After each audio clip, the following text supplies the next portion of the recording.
Treadmill पर चलते हुए ही उसने सोचना शुरू कर दिया और अपना पहला डिसीजन लिया। अब चाहे वो हरप्रीत कोई भी हो, लेकिन अपनी माँ की मौत का बदला लेने के लिए उसका खात्मा तय था। साथ ही अभिनव उसकी स्मूथ थेरेपी को भी पूरी तरह से तबाह करके सिर्फ अपनी माँ के नुस्खे वाली क्रीम को दुनिया के सामने लाना चाहता था। यही सोचते हुए उसे अचानक कुछ याद भी आया। उसने अभी अभी एक कंपनी खरीदी थी जो उसके किसी काम की नहीं आ रही थी, लेकिन अब वो उस कंपनी को अपनी माँ के नाम पर करके उनके नुस्खे और मेहनत को इंसाफ दे सकता था। अभिनव को उसका ये प्लान पूरी तरह से काम करता दिख रहा था। भले ही लोगों के हिसाब से बदला लेना बुरी बात थी, लेकिन अभिनव को इससे अच्छा तरीका और कुछ नहीं दिख रहा था।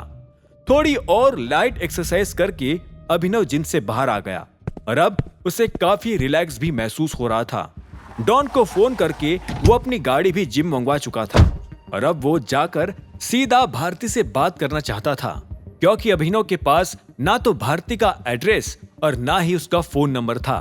इसीलिए वो फिर से गाड़ी लेकर शमशान की ओर वापस चला गया। उसे लगा कि वो अभी भी वही होगी, लेकिन इस वक्त वहां कोई नहीं था।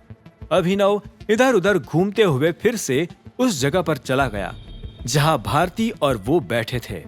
वहां पहुंचकर उसने देखा कि भारती वाकई अभी भी उसी बेंच पर बैठी सिसक रही थी। अभिनव के उस पर इल्जाम लगाने से शायद उसका दिल टूट चुका था। वो उसके पास चलकर आया और उसने धीरे से कहा, भारती। भारती ने तुरंत गर्दन ऊपर करके देखा और उसके आंसुओं के बीच अब मुस्कान आ गई। टाइगर बाबा, आप सच में वापस आ गए। खुशी के मारे भारती अपनी जगह से खड़ी हो गई थी। अभिनव ने उसे देखकर सिर हिलाया और कहा, हमें यहां से चलना होगा, कुछ बात करनी थी आपसे। भारती ने तुरंत ही हामी में सिर हिलाया और अपने आंसू पोंछ लिए। ठीक है, चलो। अभिनव उसके साथ अपनी गाड़ी में बैठ गया और फिर गाड़ी को किसी शांत जगह पर ले गया। उसने गाड़ी रोकते ही अपने सवाल बरसाना शुरू कर दिए। आप इतने सालों से कहाँ थी और क्या कर रही थी, और आपके बाल बच्चे कहाँ हैं?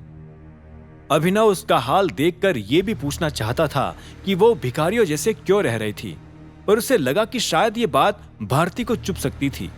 उसके सवाल को सुनकर भारती ने गहरी सांस ली और खिड़की की ओर देखकर कहा, उस रात मैंने सिर्फ आपकी मां को ही नहीं खोया था, मैं अपना दिमाग भी खो बैठी थी। उसने फिर गर्दन अभिनव की ओर पलटाई। अभिनव ने देखा कि उसके चेहरे पर आंसू निकल आए थे। उसने आगे कहा, मैं अपने इकलौते बेटे विराट को भी खो चुकी थी। उस रात घर पहुंचते ही मैंने देखा कि वो जमीन पर उल्टा अपने हाथ फैलाए लेटा था। मैंने उसे आवाज दी पर वो नहीं जागा। उसके चेहरे के पास हाथ लगाया तो महसूस किया कि उसकी सांसें अब नहीं चल रही थी। इससे पहले कि उसे आखिरी बार अपनी गोद में लेकर मैं रो भी पाती, मुझे अपने ही घर से भागना पड़ा। वो लोग उस फॉर्मूला के पीछे पड़े थे जिसके सामने उन्हें ना मेरे मासूम बेटे की जान दिखी थी और ना ही मेरी दिखती। वो आपकी उम्र का था टाइगर, और उसे नहीं बचा पाई। भारती अपनी बात खत्म करते हुए फूट फूट कर रोने लगी। उसके अंदर के दर्द से अभिनव की रूह तक कांप उठी थी। वो भी रोने की ही कगार पर था, यह जानकर कि सिर्फ उसके परिवार के लिए इस औरत ने अपनों को खो दिया था। अभिनव भले ही शहर में टाइगर बनकर सबसे बड़ा था, लेकिन वो अभी इस औरत की वफादारी के एहसान में दबकर अपने आप को बहुत छोटा महसूस कर रहा था। सिर्फ उसकी मां को दिए हुए वादे को निभाने के लिए भारती ने अपना पूरा जीवन बर्बाद कर लिया था, और यही बात अभिनव को बेचैन करे जा रही थी। उसे अब महसूस हुआ था कि इस दुनिया में अमीर लोगों और खोखले लोगों के बीच क्या अंतर होता है। अभिनव थोड़ा झुका और उसने फपकती हुई भारती को अपने सीने से लगा लिया। उसे अब इस बात की भी परवाह नहीं थी कि उसने कितने गंदे कपड़े पहन रखे थे। मुझे माफ कर दो टाइगर। भारती अपने आप को कंट्रोल नहीं कर पा रही थी।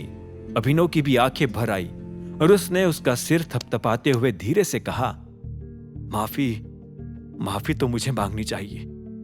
प्लीज, जो कुछ भी आपके साथ हुआ, मैं मेरी तरफ से और अपने माँ बाप की तरफ से भी माफी मांगता हूँ आपसे। प्लीज मुझे माफ कर दो माँ। अभिनव का आखिरी शब्द सुनते ही भारती हैरान हो गई और वो धीरे से अभिनव से थोड़ी दूर हटी। आपने अभी क्या कहा? अभिनव की बात पर भारती को विश्वास नहीं हुआ था। वो समझ नहीं पा रही थी कि वो क्या कहना चाहता था। आगे की कहानी जानने के लिए देखें अगला एपिसोड सिर्फ पॉकेट एफएम के यूट्यूब चैनल पर, और द रिटर्न ऑफ टाइगर के सारे एपिसोड्स को सुनने के लिए डिस्क्रिप्शन में दी लिंक से डाउनलोड करें पॉकेट एफएम ऐप।